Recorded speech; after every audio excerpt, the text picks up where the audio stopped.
పేరు Jyothika Vizag local news వార్తలకు స్వాగతం. వార్తల్లో ముందుగా ముఖ్యాంశాలు. ప్రపంచ శాంతి భద్రతే భారత్ ఆకాంక్ష, రాష్ట్రపతి ద్రౌపది ముర్ము.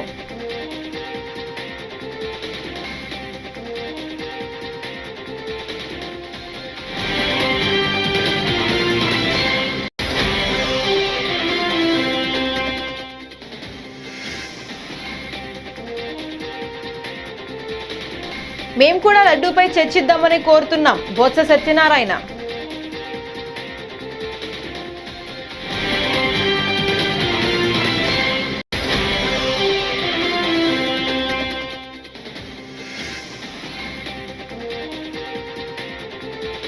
ఛత్తీస్గఢ్లో 22 మంది మావోయిస్టులు లొంగుబాటు.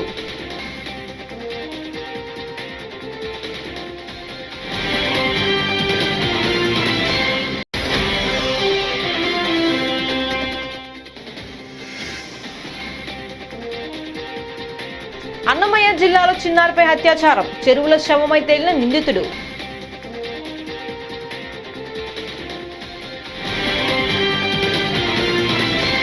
ఇక డీటెయిల్స్ చూస్తే, విశాఖ తీరంలో బుధవారం జరిగిన అంతర్జాతీయ ఫ్లీట్ రివ్యూ వేడుకల్లో రాష్ట్రపతి ద్రౌపది ముర్ము పాల్గొన్నారు.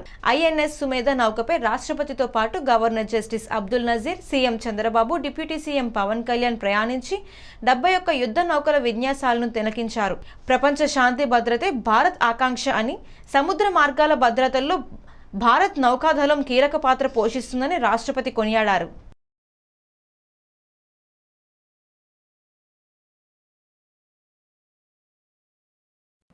The ship with pennant number Papa 47 that you see on your right is a Kukri-class missile corvette, INS Khanjar. She's presently commanded by Commander Ronnie Chopu, the first officer from Arunachal Pradesh to command a warship. खंजर का यह नाम भारत के प्राचीन हथियारों से प्रेरित है और यह जहाज एक खंजर की तरह ही सटीक एवं त्वरित वार करने की क्षमता रखता है.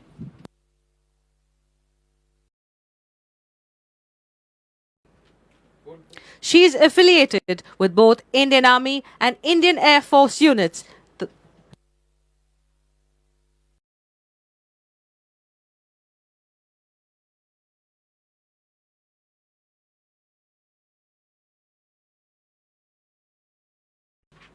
The ship that you see now on your left is INLCU 55, commanded by Lieutenant Commander Harsukh Dadich. LCU 55 का युद्ध घोष है, करने को प्रहार 55 सदैव तैयार.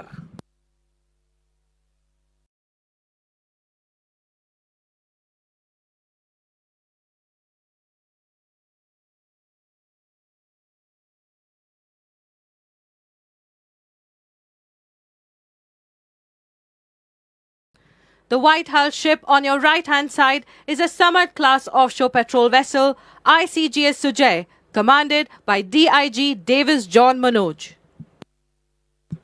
Today, she is flying the flag of Additional Director General Donnie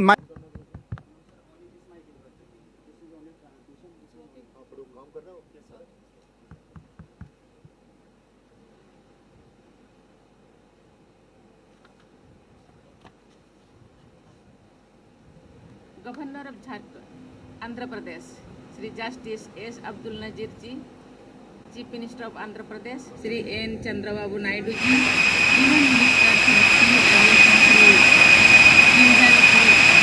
Ram Mohan Naidu ji, Deputy Chief Minister Sri Ponidala Pawan Kalyan ji,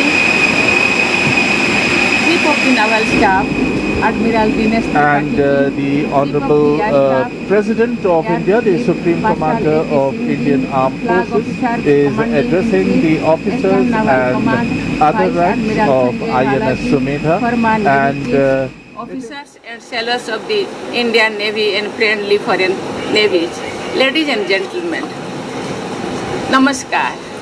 I feel very happy after witnessing the impressive fleet of warships and the display by naval personnel from India and friendly navies. I express my compliments to each one of you for the professionalism demonstrated by you at this international plate review. International plate review reflects unity, trust and respect among nations for maritime traditions. Ships with different flags and sailors from different countries exhibit the spirit of togetherness. The spirit of togetherness is well captured in the theme of this review, United Through Oceans. It is a positive message to the global community that the commitment and result of this collective naval strength can overcome all challenges. India's relationship with the seas has been deep and enduring. For centuries, these oceans have been pathways of commerce, connection and cultural exchange for India. People enthusiastically celebrate the festival Bali Jatra on voyage of Bali on the banks of Mahanadi in Cuttack during the week starting on Kartik Purnima. This festival is an expression of respect to the ancient sailors from what is now Odisha. It celebrates the tradition of regular sea travel to Southeast Asia for various purposes since the ancient Kalinga Empire. These travels contributed to the spread and exchange of trade and goods, ideas and values, shaping a shared cultural consciousness across region. Visakhapatnam has a glorious maritime past. Today's event underlines the enduring naval significance of Visakhapatnam. This fleet review also takes forward India's vision of Mahasagar, which stands for mutual and historical.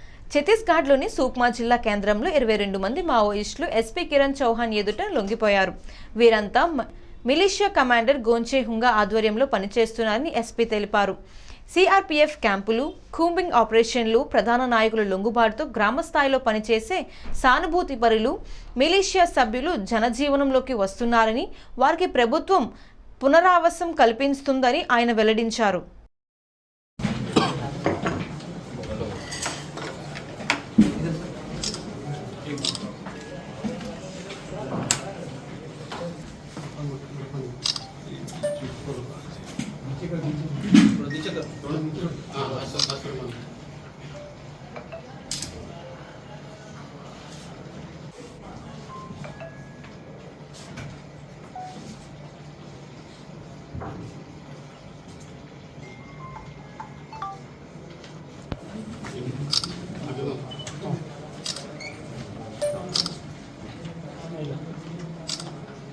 ముఖ్యమంత్రి చంద్రబాబు కూటమి ప్రభుత్వంపై ఆంధ్రప్రదేశ్ శాసన మండలిలో విపక్ష నేత బొత్స సత్యనారాయణ తీవ్ర విమర్శలు గుప్పించారు. మీడియా పాయింట్లో ఆయన మాట్లాడుతూ తిరుమల లడ్డూ తయారీకి వాడిన నెయ్యిలో జంతువుల కొవ్వు కలిసిందని అసత్య ప్రచారం చేస్తున్నారని, సిబిఐ దర్యాప్తులో ఎలాంటి కొవ్వు లేదని తేలిందని ఆయన అన్నారు.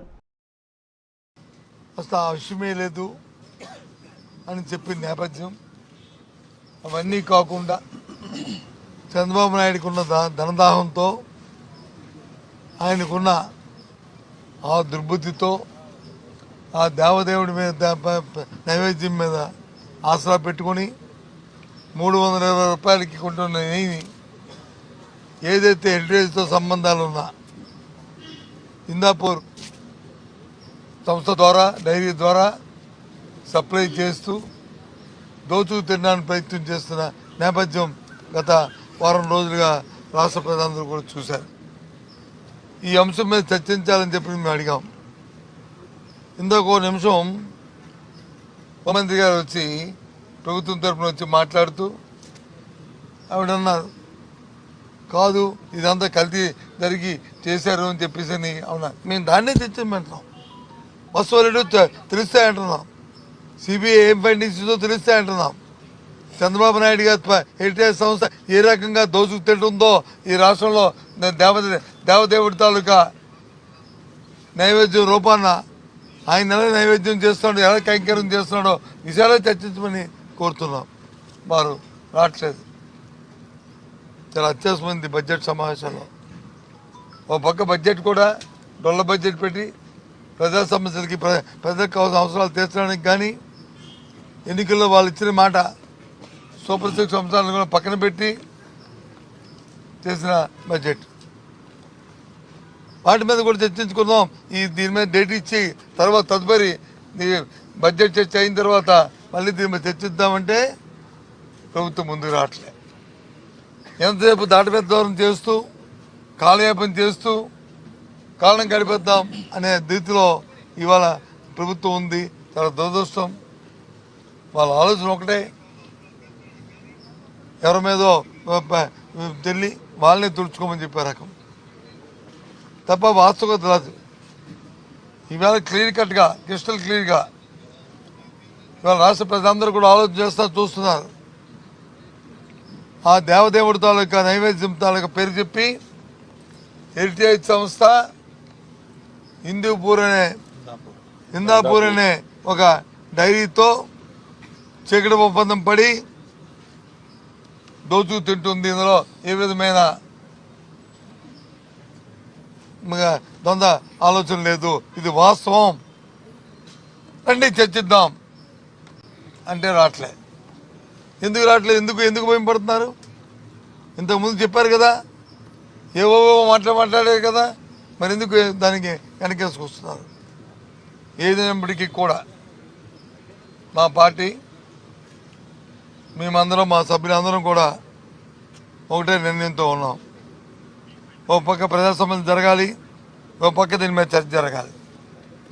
ఈ రెండింటినీ కోఆర్డినేట్ చేసుకోవాలి. ఎందుకంటే బడ్జెట్ టోటల్గా లోపభూయిష్టంగా. అన్నమయ్య జిల్లా మదనపల్లె బాలిక హత్య కేసులో నిందితుడు చనిపోయిన విషయం తెలిసిందే. అతని మృతికి సంబంధించి ఎస్పీ ధీరజ్ కునిబిల్లి మీడియా సమక్షంలో కీలక విషయాలు వెల్లడించారు. రక్షక్ వాహనంలో పోలీసుల నుంచి తప్పించుకుని పారిపోయిన కులవర్ధన్ అనే నిందితుడు, అతని ఆచూకీ కోసం 3 బృందాలు విస్తృతంగా గాలించాయి. ఈ రోజు ఉదయం నిందితుడు కులవర్ధన్ చెరువులో ఆత్మహత్య చేసుకున్నట్లు ప్రాథమిక దర్యాప్తు తెలుస్తుందని తెలిపారు. మనకి ముద్దాయికి వెళ్ళి మనం డోర్ బ్రేక్ చేసి చూసినప్పుడు ముద్దాయి అండ్ పక్కనే డ్రమ్లోని చనిపోయిన పాప కూడా శవం కూడా లభ్యమైంది. ఆ టైంలోని చుట్టుపక్కల ఒక 50 మంది గ్రామస్తులంతా కూడా గుమిగూడి ఇతన్ని చంపడానికి ప్రయత్నించే సమయంలో మనమే రక్షక్ వెహికల్ని లో పెట్టి ముద్దాయిని అతన్ని తీసుకోవడం జరిగింది. మళ్ళీ అక్కడ లా అండ్ ఆర్డర్ సిచ్యువేషన్ చాలా హెవీగా డెవలప్ అవడం వల్ల, హైవే కూడా బ్లాక్ అవడం వల్ల మనకి ఆ రక్షక్ వెహికల్ స్టాఫ్ని కూడా తిరగడం జరిగింది. అక్కడ ఒక డ్రైవర్ మాత్రమే ఉండడం జరిగింది ముద్దాయితో పాటు. ఆ సమయంలో అతను తప్పించుకొని పారిపోవడం జరిగింది మార్నింగ్ టైం. తర్వాత ఒక 2 టీమ్స్ పెట్టి వెచ్చించాం, కానీ హౌవర్ రిజల్ట్ దొరకలేదు. ఈరోజు ఇలా నిన్న జరిగిన ఆందోళనలో కొన్ని యాంటీ సోషల్ ఎలిమెంట్స్ యాక్టివ్గా పాల్గొన్నాయి అనేది ఒక జరుగుతుంది. అది ఎంతవరకు అంటే ఆల్రెడీ ఎవరైతే ఇదంతా ఇష్యూని పొలిటిసైజ్ చేశారో, లేదంటే ఇది ఒక రాంగ్ ధోరణి వైపు తీసుకున్నారో వాళ్ళందరి మీద కూడా కేసు రిజిస్టర్ చేయడం జరిగింది. స్ట్రిక్ట్ యాక్షన్ తీసుకుంటాం. ఏదైతే పాపకి జరిగిన అఫెన్స్ అనేది చాలా దురదృష్టవశాత్తు చింతించాల్సిన క్షణంలో ఇది వాళ్ళ ఓన్ పొలిటికల్ మైలేజ్కో లేదంటే వాళ్ళ ఓన్ ఆర్గనైజేషన్ ఇంట్రెస్ట్ కోసం వాడుకున్న వాళ్ళందరి మీద కూడా మనం కేసు రిజిస్టర్ చేస్తాం. అండ్ స్ట్రిక్ట్ యాక్షన్ కూడా తీసుకుంటాం. కౌతాలం మండలం కేంద్రంలోని స్థానిక జెడ్పీ ఉన్నత పాఠశాలలో మధ్యాహ్న భోజన పథకంలో అక్రమాలకు పాల్పడ్డారని ఏఐఎస్ఎఫ్ జిల్లా నాయకుడు వీరేష్ ఫిర్యాదు చేశారు. దీనిపై బుధవారం ఎంఈఓ2 శోభారాణి విచారణ చేపట్టారు. పాఠశాలను సందర్శించి ఫిర్యాదుపై విచారణ జరిపి నివేదికను ఉన్నతాధికారులకు పంపిస్తానని తెలిపారు. నిన్న జరిగినటువంటి సంఘటనకు సంబంధించి యూట్యూబ్లో మరియు న్యూస్ పేపర్లో వైరల్ అయినటువంటి సంఘటన గురించి నేను జెడ్పీహెచ్ఎస్ కౌతాలంకు ఎంక్వైరీ నిమిత్తమై రావటం జరిగింది. నా ఎంక్వైరీలో నేను పరిశీలించినటువంటి అంశాలు, తర్వాత ఆయాలతో కూడా మాట్లాడాను.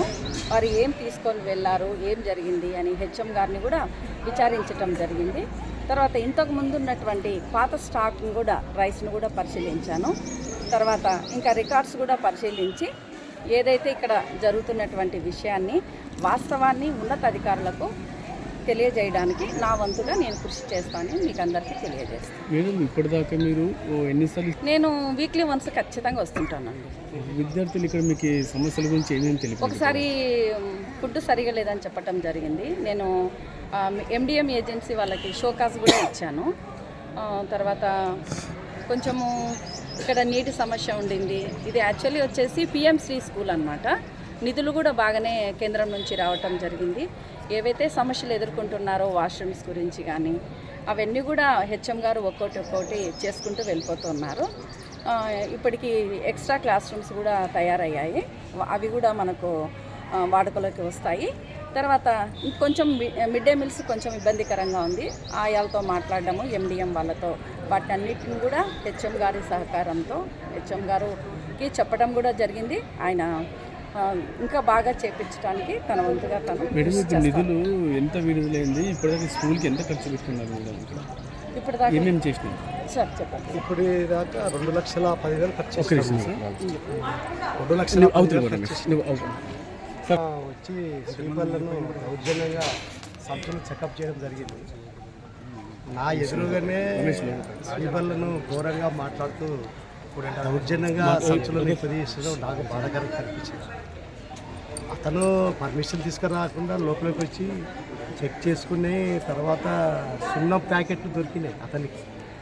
మన సున్నం ప్యాకెట్ దొరికినాయి, బియ్యం దొరుకుతాయని అతను ఆశించి వచ్చినాడు. బియ్యం తీసుకుపోతున్నారు అనే ఉద్దేశంతో వైరల్ అవుతున్నాయి. అదేది మోటార్ సైకిల్ మీద బియ్యం తీసుకుపోతున్నారు, చెక్ చేయాలని వచ్చినాడు. వస్తే వాళ్ళు చెక్ చేసిన తర్వాత సున్నం ప్యాకెట్లు దొరికింటే అతను అక్కసుతో మీరు అంత చూస్తాను, మీరు బియ్యం పంపిస్తున్నారని బయటికి అనుకుంటూ నా ఫోటో తీసుకొని పోయినా. నేను ఒక్క దౌర్జన్యంగా చెక్ చేస్తామని, కానీ అతనికి విలువ ఇచ్చినాం విలేకరి కాబట్టి. చెక్ చేసిన తర్వాత సున్నం ప్యాకెట్ దొరికే కనీసం సారీ అని చెప్పాలి కదా. అయ్యా నేను పొరపాటు పడినాను, సున్నం సారీ మళ్ళీ కావాల్సింటే మీరు ఏం తీసుకుపోయినారో అడిగితే చెప్పేవాడిని కదా. నాతో కనీసం ఒక మాటను అడిగితే నేను చెప్తాను, అయ్యా వ్యర్థ పదార్థం తీసుకుపోతున్నావయ్యా, దాన్ని తీసుకొని పోయి బయటికి పంపి చెత్త పదార్థాలను చెత్త చేసే ప్రదేశం బయటికి పోయింటాయి అనే విషయం చెప్తే అర్థం చేసుకోకపోతే ఇట్లా అవి పంపించినామయ్యా, చెత్త పదార్థాలు పంపించినామని చెప్పినాం. తర్వాత అవి బియ్యం అని భావించుకొని అక్రమ తరలింపని అతను వైరల్గా యూట్యూబ్లో సృష్టించి నెగిటివ్గా చేసినాడు. కారణం ఏమిటంటే 15 రోజుల క్రితము డబ్బులు కావాలా మాకు అని అక్రమ సందా వసూలు. నేవీ పీట్లో పాల్గొనేందుకు ఆంధ్రప్రదేశ్ ముఖ్యమంత్రి నారా చంద్రబాబు నాయుడు విశాఖ ఎయిర్పోర్ట్కు మంగళవారం రాత్రి 8:30 గంటలకు చేరుకున్నారు. ఆయనకు కూటమి నేతలు, తెలుగుదేశం పార్టీ నేతలు, కార్యకర్తలు ఘనస్వాగతం పలికారు. జీవీఎంసీ 88వ వార్డ్ కార్పొరేటర్ మొల్ల ముత్యాలు సారథ్యంలో తెలుగుదేశం పార్టీ కార్యకర్తలు చంద్రబాబు కాన్వేకి వెళ్లి దిగి మాట్లాడాలని పట్టుపట్టారు. భద్రతా ఏర్పాట్ల దృష్ట్యా సీఎం చంద్రబాబు తన కారులో నుంచి పార్టీ నేతలకు, కార్యకర్తలకు, అభిమానులకు అభివాదం చేసుకుంటూ ముందుకు బయలుదేరి సాగిపోయారు.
నా కెమెరా కొద్ది బ్యాక్ రామా. ఓకే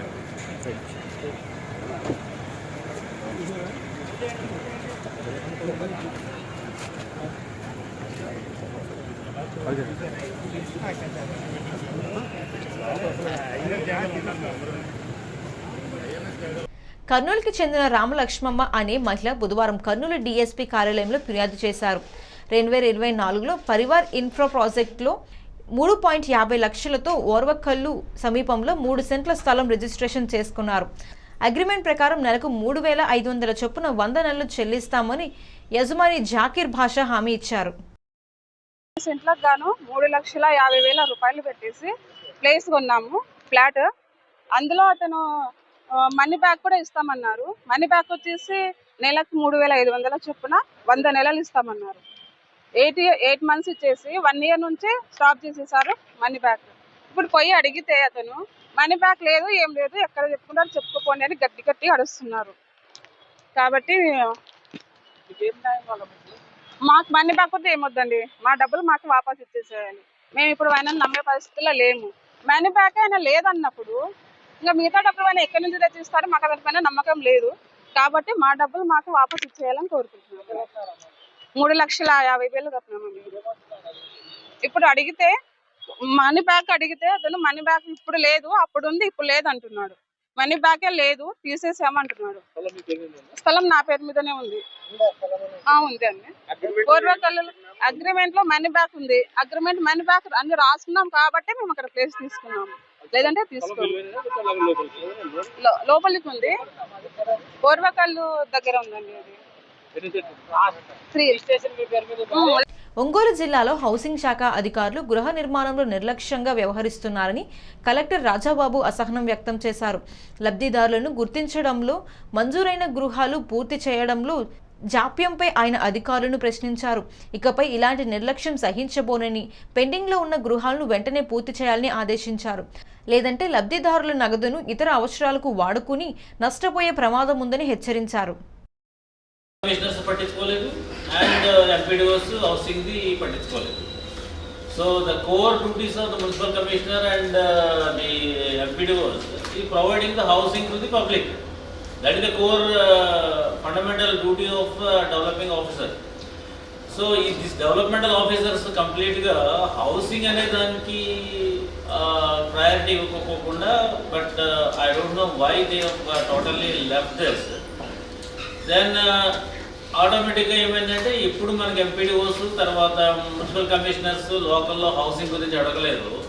దెన్ ఆటోమేటిక్గా అది ఏమవుతుందంటే ఈ ఇంజనీరింగ్ అసిస్టెంట్స్ తర్వాత మా డిఈస్ ఎవరైతే ఉంటారో housing DEs and for that matter even EEs, it is not a priority item కదని చెప్పేసి వాళ్ళు కూడా రిలాక్స్ అయిపోతారు.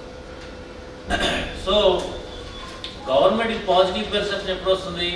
వాళ్ళు హౌసింగ్ అప్లై చేసుకున్నప్పుడు ఆ హౌసింగ్ సంబంధించి మనము వాళ్ళకి ఆ శాంక్షన్ ఇచ్చి వాళ్ళకి హౌస్ కన్స్ట్రక్షన్ చేస్తే దెన్ ఆ సాటిస్ఫాక్షన్ ఉంటుంది.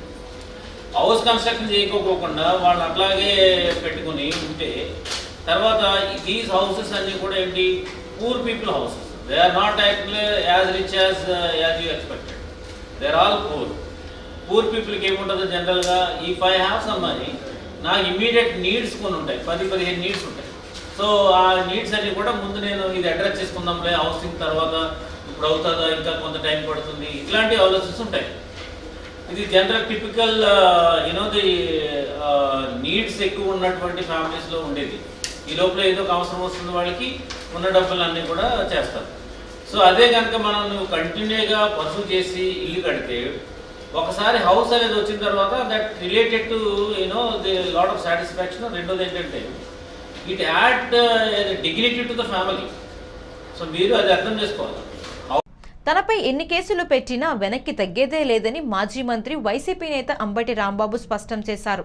రాజమండ్రి సెంట్రల్ జైలు నుంచి విడుదలైన ఆయన మాట్లాడుతూ, ఎన్ని కేసులు పెట్టినా, ఎన్ని రోజులు జైల్లో ఉన్నా అడుగు వెనక్కి వేసే ప్రసక్తే లేదు. జగన్ నాయకత్వంలో కూటమిని కూల్చే వరకు నా పోరాటం ఆగదు. నన్ను చంపాలనుకున్నారు, నా భార్య పిల్లలను వేధించారు, ప్రాణం ఉన్నంత వరకు జగన్తోనే ఉంటాను అని అన్నారు. వెళ్ళేటప్పుడు సంతోషమే, వచ్చేటప్పుడు సంతోషమే. ఎందుకంటే 18 రోజుల పాటు ఆల్ ఆర్ బెయిలబుల్ కేసెస్, 18 రోజుల పాటు సెంట్రల్ ప్రిజన్లో ఉండవలసిన పరిస్థితి ఏర్పడింది. దీనికి కారణం ఈ ప్రభుత్వం, పోలీసులు కుమ్మక్కై చేసినటువంటి సంఘటనలు. నేను చాలా వివరంగా గుంటూరు వెళ్ళిన తర్వాత మళ్ళా మాట్లాడతాను. నేను అందరికీ ఈ సందర్భంగా నా ధన్యవాదాలు తెలియజేస్తున్నాను. నాకు ఎవరైతే సపోర్ట్ చేశారో ఈ సంఘటనలో, ఎవరైతే మద్దతు పలికారో వారందరికీ నా హృదయపూర్వక ధన్యవాదాలు. అలాగే కొంతమంది మద్దతు పలకలేదు, వారికి కూడా నా ధన్యవాదాలు. వారు ఏమన్నారంటే, పెద్ద మాట అన్నారు, దానికి కూడా నేను గుంటూరు వెళ్ళిన సమాధానం చెప్తా. అదేమన్నారంటే, అసహ్యంగా మాట్లాడితే దాడులు చేయరా అని. అసహ్యంగా మాట్లాడితే దాడులు చేయదలుచుకుంటే ఎంతమంది మీద చేయాలి? అసహ్యంగా మాట్లాడే వాళ్ళ మీద. అది ఒక అంశం. వాళ్ళకు కూడా నేను రేపు నా సమాధానాన్ని తప్పనిసరిగా చెప్తా. 18 రోజులు నన్ను జైల్లో పెడితే నేను భయపడతా అనుకున్నారేమో. భయపడే ప్రశ్న ఈ అంబటి రాంబాబుకు ఉద్భవించదని మనవి చేస్తున్నా. ఎందుకంటే ఈ చంద్రబాబు నాయుడు గారి ప్రభుత్వం వచ్చినప్పుడే జైల్లో ఉండటానికి సిద్ధపడ్డానని కూడా ఈ సందర్భంగా మనవి చేస్తున్నా. నన్ను హింసించాలని, నన్ను జైల్లో పెట్టాలని చంద్రబాబు, లోకేష్ ఎప్పటి నుంచో ప్రయత్నం చేస్తున్నారు. ఎక్కడో దొరికాను, లోపల పెట్టారు. చూద్దాం, టైం విల్ కమ్ అగైన్. పరిస్థితులు మళ్ళా మారతాయి. ఈ పాపానికి వారు పరిష్కారం చేయక తప్పదని కూడా ఈ సందర్భంగా నేను మనవి చేస్తున్నాను. రాజమండ్రి సెంట్రల్ ప్రిజన్ నాకు పట్టుదలను పెంచే ఒక శిక్షణా కేంద్రం అని కూడా ఈ సందర్భంగా నేను మనవి చేస్తున్నాను. మరింత పట్టుదలగా, మరింత కసిగా ఎన్ని కేసులు పెట్టినా, ఎన్ని రోజులు జైల్లో ఉన్నా ఒక్క అడుగు కూడా వెనక్కు వెయ్యను. జగన్మోహన్ రెడ్డి గారి నాయకత్వంలో ఈ కూటమి ప్రభుత్వాన్ని ప్రజాస్వామ్యబద్ధంగా కూల్చేంత వరకు ఈ పోరాటం ఆగదు. ఎన్నిసార్లు జైల్లో పెట్టినా వెనక్కు వెళ్లే ప్రశ్న లేదు. అన్యాయంగా, అక్రమంగా జైల్లో పెట్టారు. నా ఇల్లు దహనం చేయడానికి ప్రయత్నం చేశారు, నా కార్లు బగలగొట్టారు, నా ఆఫీస్ బగలగొట్టారు, నా పెళ్ళాం బిడ్డల్ని తరిమి కొట్టారు, నన్ను చంపడానికి ప్రయత్నం చేశారు, తీసుకొచ్చి జైల్లో పెట్టారు. ఏమైంది? ఏమైద్దని అడుగుతా ఉన్నా. చంద్రబాబు నాయుడు అడుగుతా ఉన్నా, లోకేష్ని అడుగుతా ఉన్నా. ఏమైద్ది? ఏమీ కాదు. మళ్ళా కాలం గిరున తిరిగి వస్తుంది. అన్నిటికీ సమాధానం ఇవాళ చాలా మంది మిత్రులు మాట్లాడారు.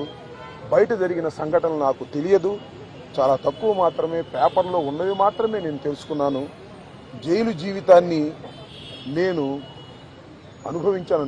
అనుకోకండి, ఎంజాయ్ చేశాను. ఎంత కఠినంగా ఉన్నా ఎంజాయ్ చేశాను. ఎందుకంటే ఒక రాజకీయ స్ఫూర్తితో రాజకీయాల్లోకి వచ్చినటువంటి వ్యక్తిని నేను. బులెటిన్ ముగించే ముందు హెడ్లైన్స్ మరోసారి.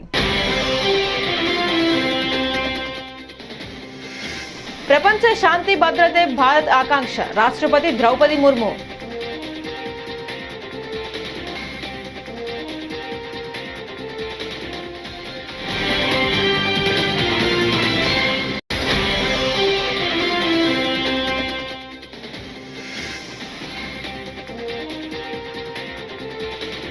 మేం కూడా లడ్డూపై చర్చిద్దామని కోరుతున్నాం, బొత్స సత్యనారాయణ.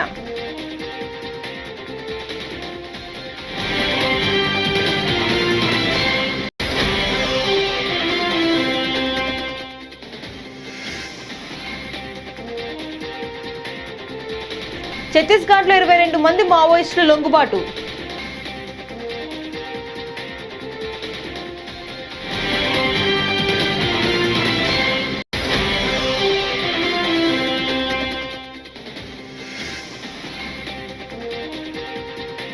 అన్నమయ్య జిల్లాలో చిన్నారిపై అత్యాచారం, చెరువుల శవమై తేలిన నిందితుడు.